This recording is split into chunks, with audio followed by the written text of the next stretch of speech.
They built a power plant on my property, claiming I had plenty to give.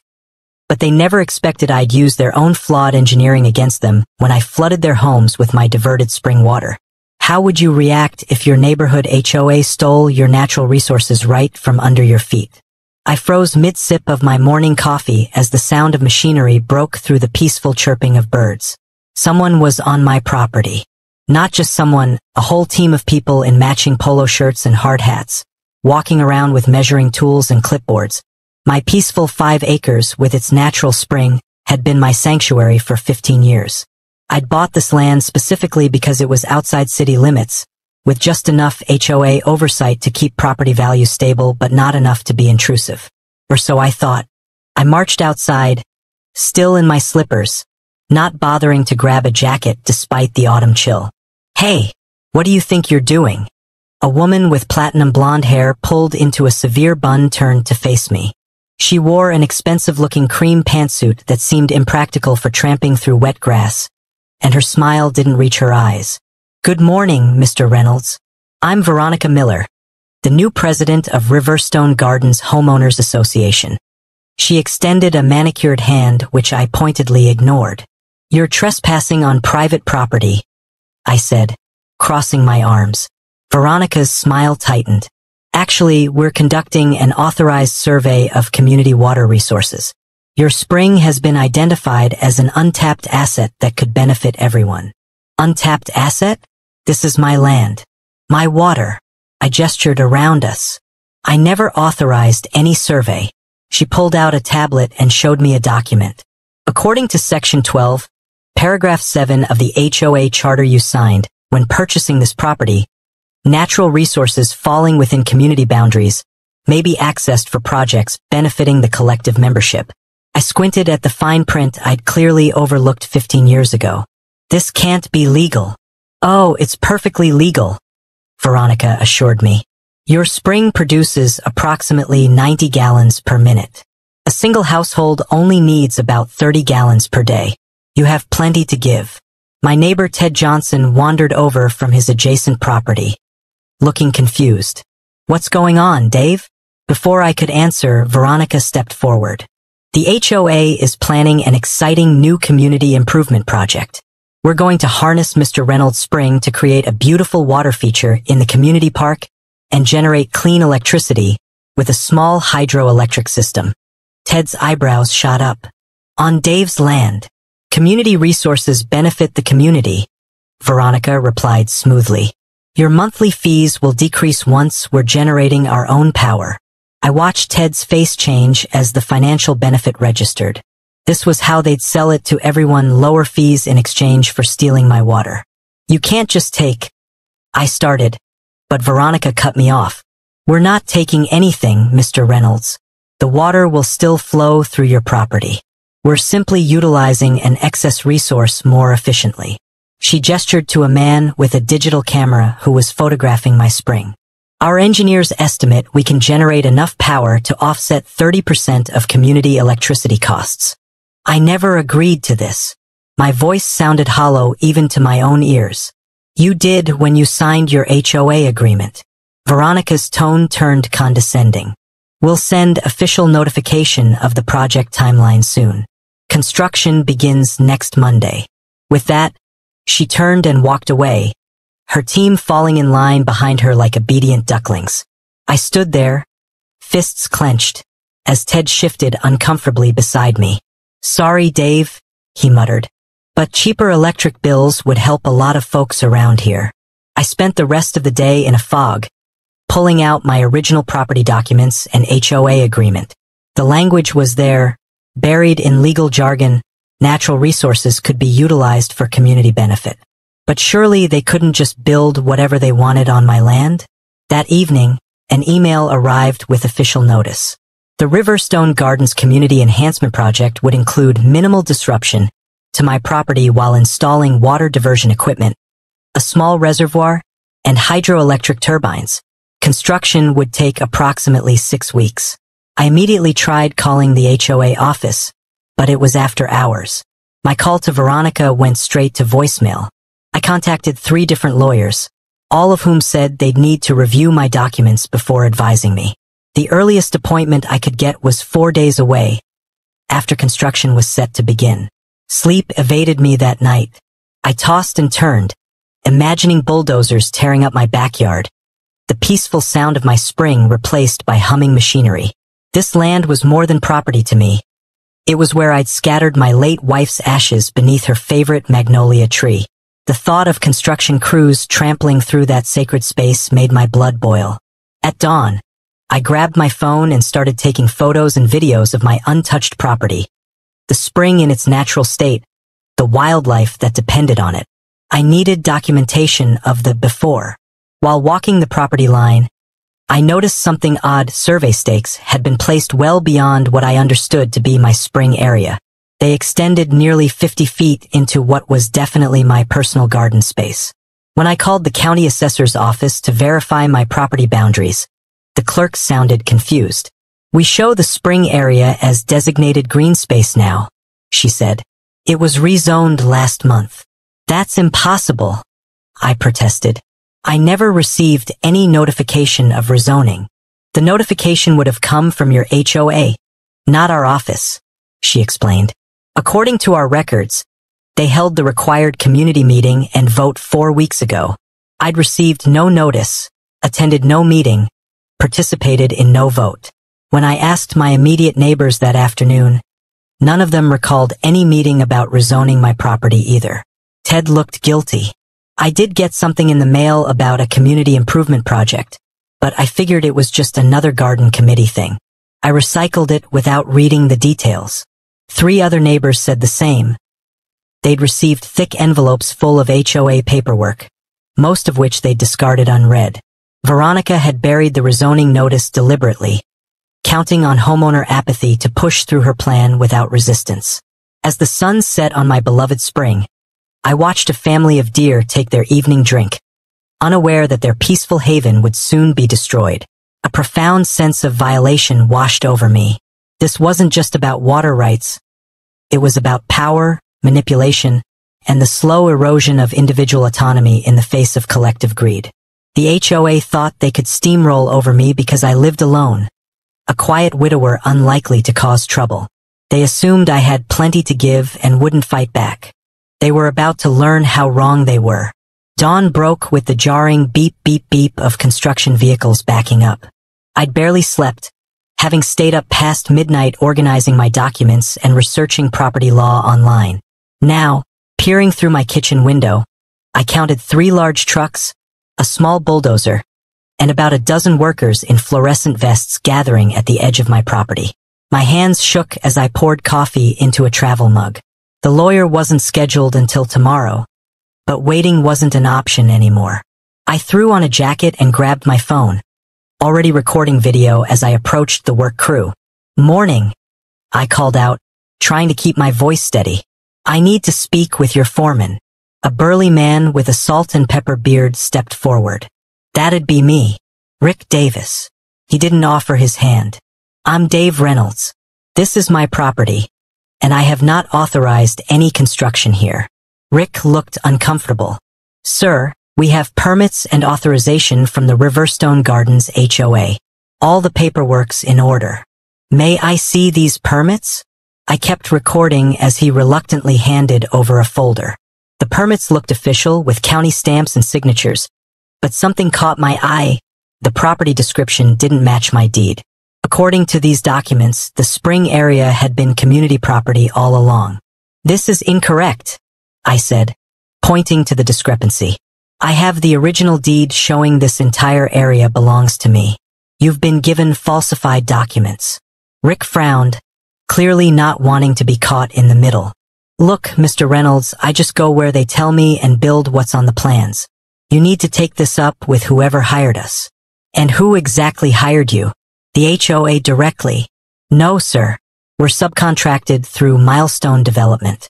Our contact is—" He checked his phone. "Veronica Miller."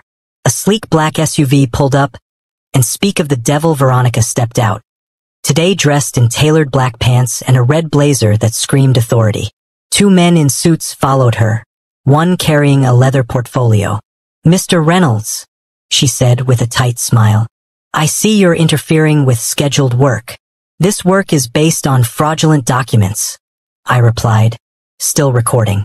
The property description on these permits doesn't match my deed. The man with the portfolio stepped forward. I'm Jeffrey Winters, legal counsel for Riverstone Gardens HOA. The documents are in order. The spring area was always designated as community accessible in your original purchase agreement. Accessible for recreation, maybe, not for industrial development. Veronica sighed theatrically. This is hardly industrial. It's a small-scale renewable energy project that will benefit everyone, including you. Your monthly fees will decrease substantially. I don't care about the fees. This is my property, and you're planning to build on land where my wife's ashes are scattered. My voice cracked slightly, and I saw Rick the foreman wince in sympathy. Jeffrey cleared his throat. We were unaware of that sentimental attachment, but the project has been approved and funded. The construction area can be adjusted to avoid any memorial sites. The entire property has sentimental value, I insisted, and I have documentation proving this rezoning was done without proper notification to homeowners. Veronica's eyes narrowed. Every homeowner received the required notices. We followed all legal procedures. By now, several of my neighbors had wandered over, curious about the commotion. Eleanor Thompson, a retired judge who lived 3 doors down, pushed through to stand beside me. I received no such notice, she stated firmly, and I read every piece of mail that comes to my house. Veronica's smile became brittle. Perhaps it was lost in delivery. Regardless, the meeting minutes show the vote passed overwhelmingly. What was the count? Eleanor demanded. Jeffrey consulted his notes. 37 in favor, 3 opposed, with the remainder of homeowners abstaining. Eleanor crossed her arms. Riverstone Gardens has 128 households. You're telling me only 40 people voted on a major infrastructure project. Those who don't participate forfeit their right to complain about the outcome, Veronica replied coldly. I noticed more neighbors gathering, their expressions shifting from curiosity to concern as they overheard the conversation. Ted Johnson pushed forward. I never got a voting ballot, he said. Just some general newsletter about community improvements. Several others nodded in agreement. Murmurs spread through the growing crowd. Veronica's composure slipped momentarily before she plastered on a professional smile. There seems to be some confusion. We'll temporarily pause construction while we verify all procedures were followed correctly.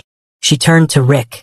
Your crew can work on the access road preparation today instead. After they walked away for a private discussion, Eleanor pulled me aside. Dave, something's not right here. I've seen this kind of steamrolling before. We need to act quickly. By noon, I'd formed an impromptu neighborhood committee. Eleanor, with her legal background, helped 8 of us draft formal objections to file with both the HOA and county offices. Ted volunteered his garage as our meeting space, guilty about his earlier indifference. I should have paid more attention, he admitted. They're counting on us not reading the fine print. Eleanor had retired a year ago after 20 years on the district court bench. In my experience, she said, when someone rushes a project without proper transparency, they're usually hiding something. Let's find out what Veronica doesn't want us to see. James Patterson, a quiet accountant from down the street, raised his hand. I serve on the HOA Finance Committee. We never approved funding for a hydroelectric project. The only water-related item on our last agenda was routine maintenance for the community pool. My phone rang, the local newspaper returning my call. I'd contacted their tip line about the situation, hoping for some public pressure.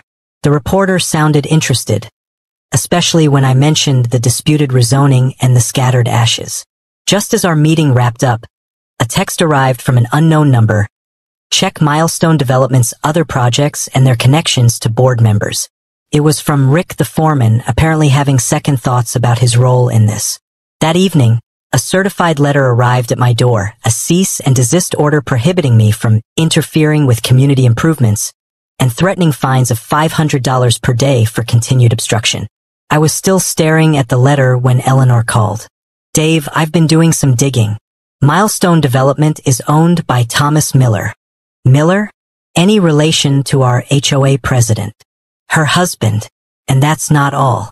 Their company recently filed permits for 3 luxury home developments that would require significant water rights. I think your spring is a test case for something much bigger. A chill ran down my spine as pieces clicked into place. This wasn't about community benefits or lower electric bills. This was about proving they could seize private water rights through HOA regulations, a precedent they could use for commercial gain elsewhere. The next morning, I awoke to the sound of machinery again, but this time it was different. A massive drilling rig was being positioned near my spring, far larger than anything needed for the described project. When I approached, armed security guards blocked my path. Sir, this is now a restricted construction zone. HOA residents aren't permitted beyond this point for safety reasons. This is my property, I protested. The guard shrugged. Not according to my instructions, sir. Through the trees, I spotted Veronica watching with a satisfied smirk. She'd accelerated the timeline, knowing we were organizing resistance. Whatever they were planning to do to my spring, they wanted it done before we could stop them legally.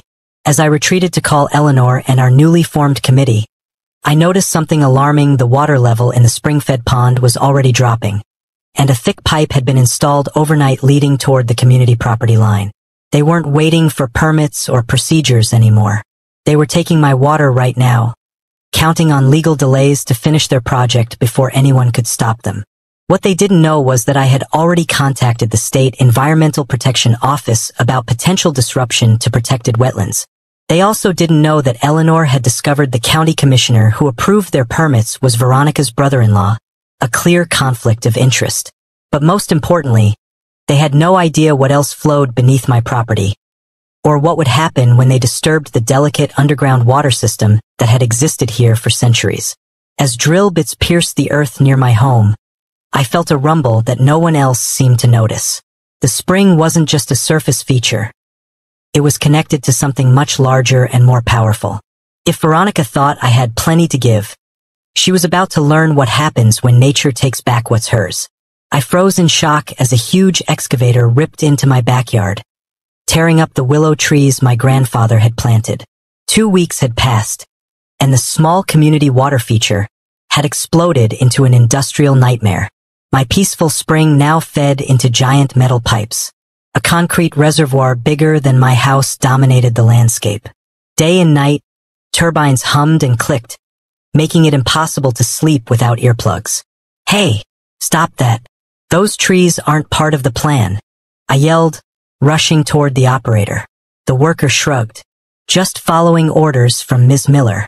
She wants this area cleared for the control station. I pulled out my phone and showed him the official documents. Your permit doesn't cover removing these trees.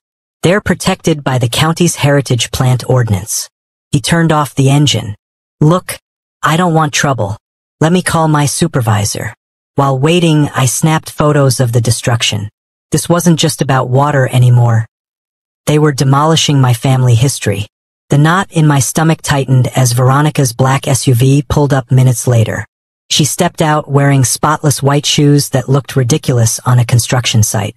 Mr. Reynolds, always finding new ways to slow down progress, she sighed dramatically.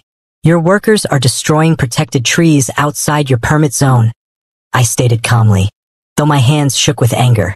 Veronica barely glanced at the trees. We need that space. I've already filed for an amended permit. It'll be approved by tomorrow. That's not how permits work, and you know it. She stepped closer, lowering her voice. Let me explain something. My husband plays golf with Judge Williams every Sunday. The same Judge Williams who would hear your case if you tried to fight this.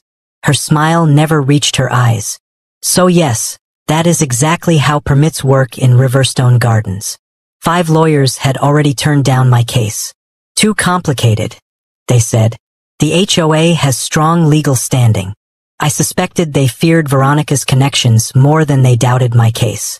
That evening, I drove 2 hours to meet Ana Jimenez, an attorney from outside our county's influence.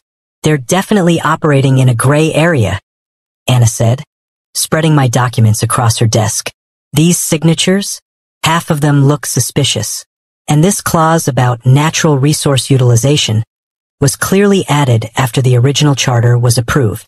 For the first time in weeks, hope flickered. So we can stop them? Anna's expression turned serious. It won't be easy. HOAs wield incredible power. But yes, we can build a solid case around property rights violations and permit irregularities. I nearly hugged her. When can we file? Give me 3 days to prepare the paperwork. In the meantime, document everything. And I mean everything. Every worker on your property, every piece of equipment, every conversation. Energized, I stopped for coffee on my drive home. That's when I spotted them through the cafe window, James and Veronica, huddled in deep conversation at a corner table. James, my neighbor and supposed ally who'd promised to help fight the HOA. What was he doing with her? I slipped inside, pretending to study the menu while straining to hear their conversation. Appreciate your cooperation, Veronica was saying. Your HOA fees will reflect our gratitude, of course. James nodded eagerly. Reynolds is planning something with a lawyer from Camden County. Some woman named Jimenez. My blood ran cold. James wasn't just failing to help. He was actively working against me. The next day, James approached as I was photographing new excavation work. His friendly smile seemed fake now that I knew the truth. Hey neighbor, got a minute? I've been thinking about this whole situation. He began, hands in pockets. Maybe we should try to compromise with the HOA. The project is almost complete anyway. I struggled to keep my expression neutral. Is that what you think? Well, yeah. Fighting this is costing you money, stress. For what? The spring water was just sitting there unused. And used, I repeated. It supports an entire ecosystem. Keeps my well clean. It waters my garden. James waved dismissively. But now it'll benefit everyone through lower electric bills.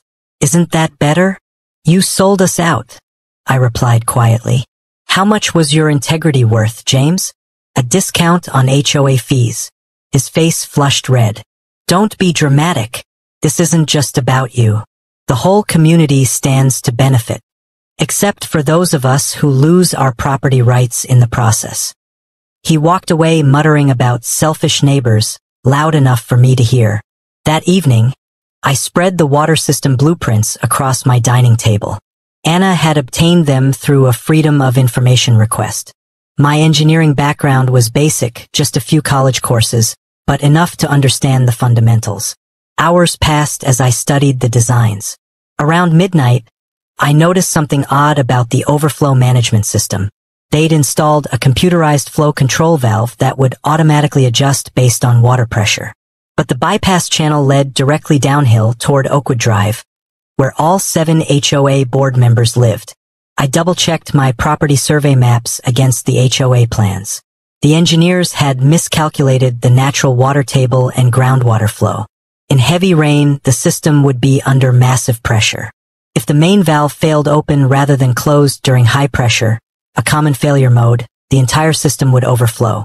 I pulled up weather forecasts on my laptop. A major storm system was predicted next week. A phone call to my cousin who worked at the weather service confirmed it would be a big one. I smiled for the first time in weeks. Sometimes the only way to fight power is with power, or in this case, water. Not through sabotage, but by letting nature expose their shoddy engineering. Turning off my lamp, I noticed a car idling outside my house.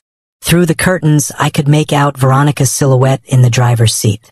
Was she watching me now? How far would she go to protect her pet project? I closed the blinds tight, unsettled but more determined than ever. This wasn't just about my spring anymore. It was about standing up to bullies who thought their connections put them above the rules. One way or another, this fight was about to reach its breaking point. Absolutely not. Anna slammed her legal pad on my kitchen table. I understand you're frustrated, but if you interfere with their system, even indirectly, you'll destroy our legal case and possibly face criminal charges. Sunlight streamed through my kitchen window, highlighting the worry lines on Anna's face. Birds that once sang by my spring were noticeably absent, replaced by the constant mechanical hum of turbines. I'm not suggesting sabotage, I explained, just redirecting rainwater on my own property, which I have every right to do. Anna gathered her papers. Promise me you won't do anything without consulting me first. The lawsuit is our best shot. I nodded, but as soon as her car disappeared down my driveway, I called Miguel Rodriguez. We'd met when Hurricane Elaine hit 3 years ago, and I'd helped him salvage his flooded garage workshop. As a hydraulic engineer, he owed me a favor. It's been a while, Reynolds, Miguel said when he arrived. Wow, they really did a number on your land. I spread the blueprints across my patio table, away from windows where anyone might see. This system they built, how vulnerable is it to pressure surges during heavy rainfall? Miguel whistled low as he studied the drawings. Very. They've installed industrial-grade pumps but connected them to residential-grade pipes. It's like putting a race car engine in a toy car. He pointed to specific connections. These joints aren't rated for the pressure they'll face in a serious storm, and this overflow channel is poorly positioned. What would happen if extra rainwater from my property drained into the spring during a heavy storm? Miguel gave me a knowing look. Hypothetically speaking, the whole system would struggle. If enough pressure built up at this control junction, the safety valve might fail open instead of closed. And where would the water go then? He traced a path downhill, following gravity, straight toward these houses here. I smiled. Exactly where the HOA board members live. For the next 2 days, I worked in my yard, installing what appeared to be ordinary drainage improvements, all perfectly legal modifications to my own property. I carefully designed them to channel rainwater from my roof, driveway, and yard directly toward the spring during heavy rain. Meanwhile, Eleanor Thompson had been busy too. She'd brought a retired environmental inspector to document the damage. They're violating at least 7 county regulations, Eleanor reported, spreading photos across my living room floor. Eroded soil washing into the creek. Oil from their equipment contaminating the water. Protected plants destroyed without permits. Did your inspector friend take official samples? I asked. Eleanor smiled. Better. He called his former colleagues at the Environmental Protection Agency. They're sending someone next week. I nodded. Perfect timing. That evening, I visited Mrs. Yoshida, our neighborhood's oldest resident. At 87, she'd lived here longer than anyone and knew the area's weather patterns intimately. The storm coming this weekend? I asked, accepting the tea she offered. How bad do you think it'll be? Mrs. Yoshida peered through thick glasses at the sky. Barometric pressures dropping fast. My joints ache something fierce. It'll be like the flood of '89. Maybe worse. She fixed me with a knowing look. You planning something, aren't you? I smiled. Just preparing for rain. Good. She nodded firmly. Those HOA vultures need a lesson. They tried to make me remove my Japanese maple last year. Said it wasn't on their approved plant list. That tree came from my grandmother's garden in Kyoto. As I left, Mrs. Yoshida pressed a small object into my hand. An ancient-looking iron key. For the old drainage tunnels, she whispered. They run under the whole neighborhood. Built before the development existed. The access point is behind the big boulder on your eastern property line. I stared at her in amazement. How did you? My late husband helped build this neighborhood. Those tunnels can move a lot of water very quickly. She winked. Just in case your other plans don't create enough pressure. The local news that night confirmed what Mrs. Yoshida's joints already knew. A massive storm system was heading our way, the heaviest rainfall predicted in years. On Thursday, 2 days before the storm, a strange car parked outside my house. Through binoculars, I watched a man taking photos of my drainage work. One of Veronica's spies, no doubt. Let him look. Everything I'd done was code compliant. Friday afternoon, as dark clouds gathered on the horizon, Veronica and the HOA board hosted a champagne toast at the newly completed power station on my property. They hadn't invited me, of course, but I could see their celebration from my kitchen window. Veronica raised her glass. to progress and community resources properly utilized. Board member Harold Jenkins chimed in, and to steady income from our electricity sales to the power company. My jaw dropped. They weren't just taking my water for the community. They were selling the electricity for profit. I quickly photographed their gathering with my telephoto lens, capturing their congratulatory hugs and the banner reading, Riverstone Hydro Ventures LLC. That night, rain began falling softly as I made final preparations. I checked the drainage tunnels Mrs. Yoshida had revealed. They were intact but clogged with decades of debris. Perfect, they wouldn't drain water away too quickly. Around midnight, I received an unexpected text from Miguel. V. Hired me to check system before storm. Told her design flaws need immediate fixes. She refused, said too expensive and unnecessary. I quit and documented everything. Good luck. I smiled grimly. Another witness for our case. The real downpour began at dawn. Sheets of water hammering my roof, filling gutters, and saturating the ground. My renovated drainage system worked perfectly, channeling cascades toward the spring that fed their power plant. Through the driving rain, I noticed James watching from his window as water poured down my carefully crafted channels. Our eyes met briefly before he turned away, perhaps finally understanding what was coming. By noon, the storm intensified beyond even the weather service predictions. Roads became rivers. The mechanical hum of turbines rose to a high-pitched whine as they struggled against the increasing water pressure. I put on a raincoat and headed out, supposedly to check on elderly neighbors. In reality, I wanted a closer look at the HOA system under stress. As I approached the control station, I heard a sharp metallic ping, then another, as connections began failing under pressure they were never designed to handle. A siren began wailing, the emergency overflow alert. Red warning lights flashed across control panels. The automated system would now try to relieve pressure by closing the main valve and opening the emergency bypass. But would it work correctly? Miguel had spotted the design flaw. In these systems, pressure surges often caused valves to fail in the opposite direction than intended. If that happened, a tremendous groan of metal under stress answered my question. The main valve had failed open instead of closed, sending the full force of the pressurized water straight down the hill toward Oakwood Drive. I pulled out my phone and dialed 911. Emergency services? What's your situation? This is Thomas Reynolds at 1487 Hillside Road. The HOA's water power plant is failing. Flooding is imminent on Oakwood Drive. People may be in danger. As I hung up, I noticed Veronica's SUV speeding up the hill toward the control station. Our vehicles passed, and for a brief moment, our eyes met through rain-streaked windows. Her expression shifted from confusion to horror as she realized what was happening. I continued downhill, ready to help evacuate residents, and to witness the culmination of my plan as nature itself delivered a reckoning that no lawsuit could match. Wake up! It's happening! My phone buzzed at 3:17 a.m. with texts from Eleanor. The rain pounded my roof like 1,000 angry fists. I jumped out of bed and rushed to my weather station. Already 5 inches of rainfall, with more coming down every minute. I threw on boots and a raincoat, grabbed my flashlight, and splashed through my yard to check my drainage modifications. The rushing water roared in my ears as my carefully designed channels directed the storm's fury straight toward the spring that fed the HOA's reservoir. You seeing this?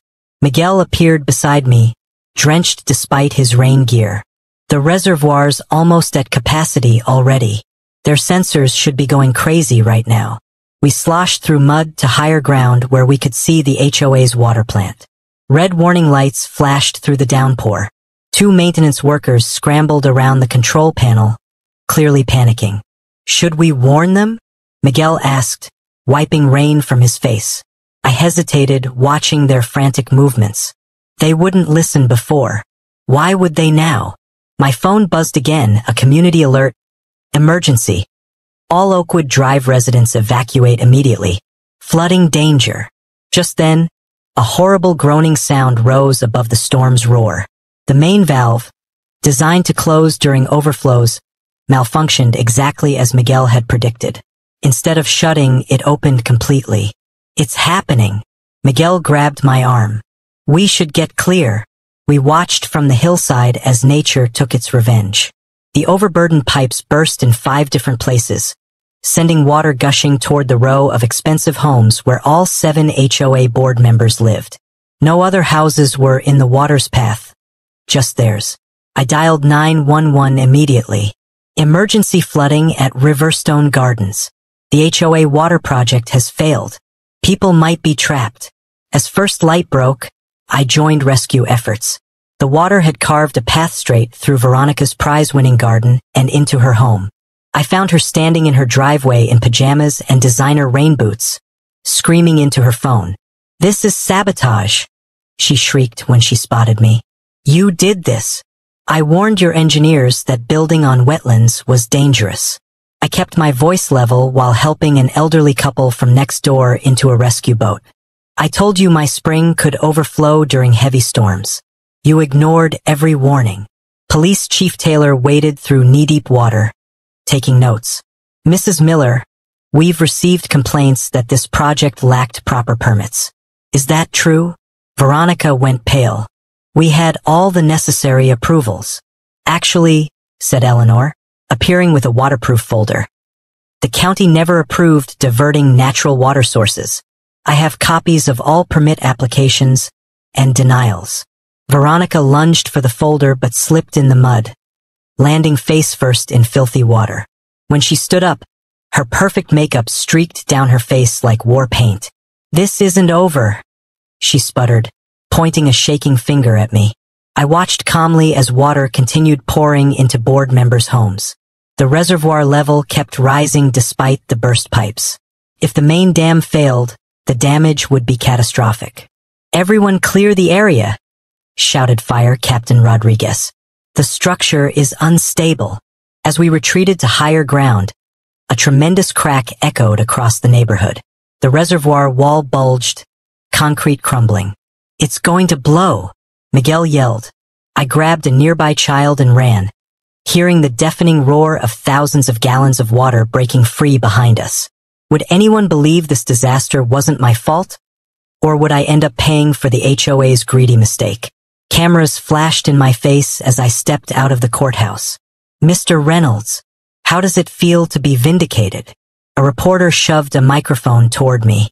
News vans lined the street, all hoping for a statement about the biggest HOA scandal our state had ever seen. "I'm just glad the truth came out," I said simply. Nobody should have their property stolen, even by people with fancy titles. 8 weeks had passed since the flood. 8 weeks of investigations, emergency community meetings, and shocking revelations. The county inspector held up a stack of papers at yesterday's hearing. Not one legal permit was obtained for this project. Not one. My lawyer Anna squeezed my arm as we pushed through the crowd. "Did you see Veronica's face when they showed the emails?" I thought she might faint. Those emails had blown the case wide open, messages between Veronica and her brother-in-law's construction company, planning how to rush the water plant through without proper oversight. They'd deliberately falsified documents and bribed a junior clerk for preliminary approvals. "Mr. Reynolds," called Mrs. Patel, my neighbor from 2 streets over. She hurried toward us, waving a blue folder. "The petition has over 200 signatures now. The entire board must resign." The community that once stayed quiet about HOA bullying had finally found its voice. People stopped me in the grocery store to share their stories, ridiculous fines, threats, property violations. Everyone had suffered under Veronica's reign. My phone buzzed with a text from Miguel. "Turn on Channel 5 now." Anna and I rushed to a nearby cafe with a television. Veronica stood on her damaged front porch, her usual perfect appearance replaced by dark circles under her eyes and a rumpled pantsuit. "I have always acted in the best interest of Riverstone Gardens," she insisted as reporters shouted questions. "These baseless accusations." She stopped mid-sentence as a black SUV pulled up. 2 men in suits approached her, showing badges. "Are those FBI agents?" whispered Anna, leaning forward. The cafe fell silent as everyone watched Veronica being led to the vehicle, face ashen. The reporter explained, "Breaking news. HOA President Veronica Miller has been taken in for questioning regarding allegations of wire fraud, embezzlement and misuse of community funds. My coffee sat forgotten. This went deeper than I ever imagined. Back home, I found a notice taped to my door. The emergency board meeting would happen tonight at the community center. Every resident was required to attend. The room buzzed with tension when I arrived. James, my former friend who had betrayed our cause, slumped in a corner chair, avoiding eye contact. The remaining board members sat at a table looking shell-shocked. Board Treasurer Richard Davis cleared his throat.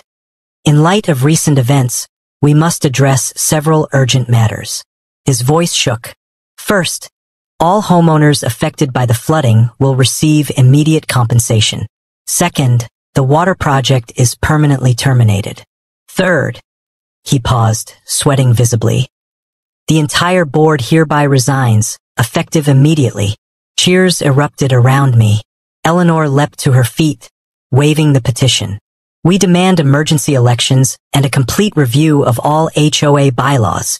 The community center became a war room as neighbors formed committees, examined financial records, and planned the rebuilding of damaged areas. I found myself nominated to head the new oversight committee that would prevent future abuses.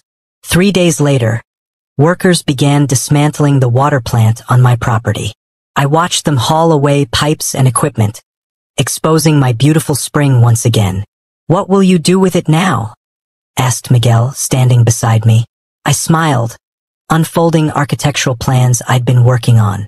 A community nature preserve, open to everyone, protected forever. With proper permits, of course. Eleanor approved immediately. Perfect first project for our new HOA philosophy, community service instead of community control. As the last truck pulled away, I knelt by my spring, watching clear water bubble up from the earth. A flash of movement caught my eye. A blue heron landing gracefully at the water's edge, the first wildlife returning to my land. James approached hesitantly from across the yard. "I was wrong," he said quietly. "I let them bully me into betraying you." I considered him for a long moment. "Help me replant native flowers along the stream bank," I finally said, "and we'll call it even." Sometimes the greatest victory isn't destroying your enemies, but rebuilding something better from the wreckage they leave behind.